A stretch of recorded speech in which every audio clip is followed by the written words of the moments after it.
سوق الوفا ما ينشرى بالملايين، أغلى من كنوز الذهب والبلاتين.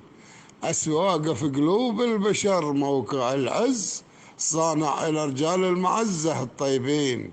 نادر من الصافي تلاقيه بأسواق من هب ودب، لو مال من ضيع العين. وما شاف بالدنيا سوى مصلحة خاص، ومراوغة عاشق لروحه بلا دين. من جموف الصدق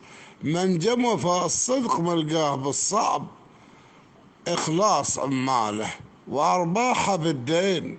وأما صناديقه قلوب الأخلاء، وبنوكه الغالين بالروح غافين. من راد يربح فيه قدم له النفس،